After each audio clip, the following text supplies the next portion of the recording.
Now, a lot of people really love to build with pallets, and the biggest reason for that is because they're generally free. Free, free, free, free, free, free. But not all pallets are treated the same. There are some pallets that are treated with harsh chemicals. And so you may ask the question, are those pallets safe to use? And how do you tell which ones they are anyway? Well, in this video, I'll explain exactly that, so stick around.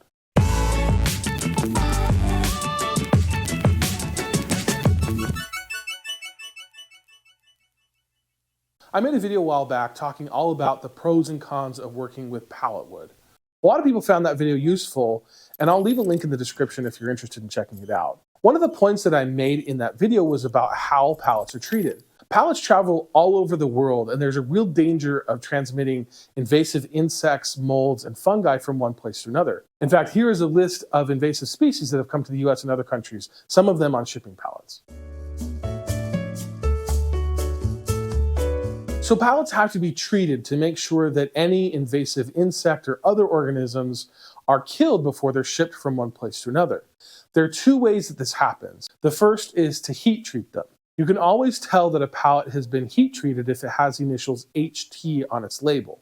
Basically, they load up the pallets in a large kiln and heat them up for a while. A temperature of around 133 degrees Fahrenheit or 56 degrees Celsius for at least 30 minutes is enough to sterilize the wood and kill any molds, fungus, or wood-destroying insects that may be hiding inside of that wood. Heat-treated pallets are perfectly safe to use for almost any project. The other way that pallets are treated is with chemicals, specifically by fumigating pallets with a chemical called methyl bromide. You can always tell whether a pallet has been treated by methyl bromide if you see the initials MB on the pallet stamp. Methyl bromide is a colorless, odorless, non-flammable gas. It can be produced naturally by some plants and marine organisms, but is also manufactured for agricultural and industrial uses. Methyl bromide is toxic to humans, and according to the CDC, can cause eye, skin, and sinus irritation. Mild exposure will cause a cough, difficulty breathing, and fluid in the lungs. Severe poisonings can result in seizures, coma, or death. So it's not anything that you want to mess with. In fact, in my first video, I explained it like this. And so again, methyl bromide is not something you want to bring into your shop, kicking up dust ladled with methyl bromide, bringing things made with methyl bromide treated wood into your home. It's just something that you want to avoid. Since posting that video, I've had a lot of comments from people that have disagreed with me. Here's one comment from Steve Sether. His point is that while methyl bromide may be toxic, it's actually a gas at room temperature, and that any methyl bromide used during the fumigation process evaporates quickly, thus making methyl bromide treated pallets safe to use for woodworking and other projects.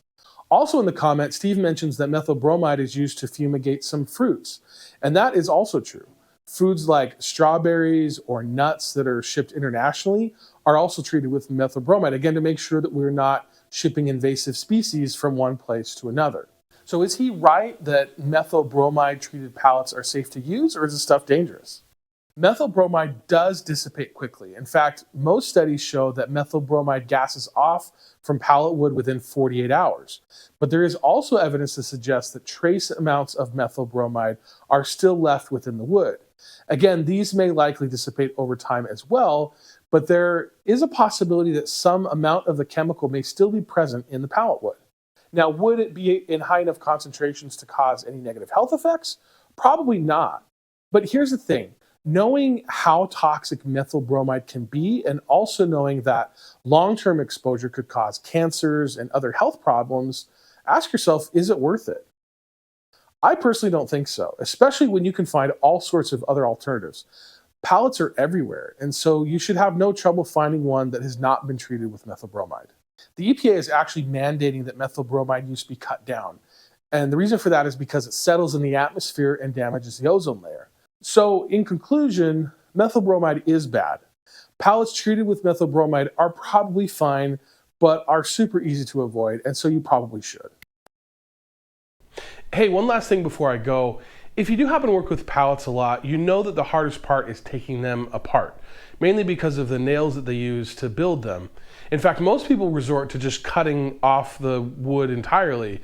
But if you'd like to save more of that wood, there is a tool that you can use. It's called the Pallet Buster. It works really well without destroying the pallet wood in the process. So if that is something you're interested in, I'll leave a link below. You can check it out. Thanks again for watching. If you found the video interesting, be sure to hit that like button and subscribe to my channel, and we'll see you in the next one.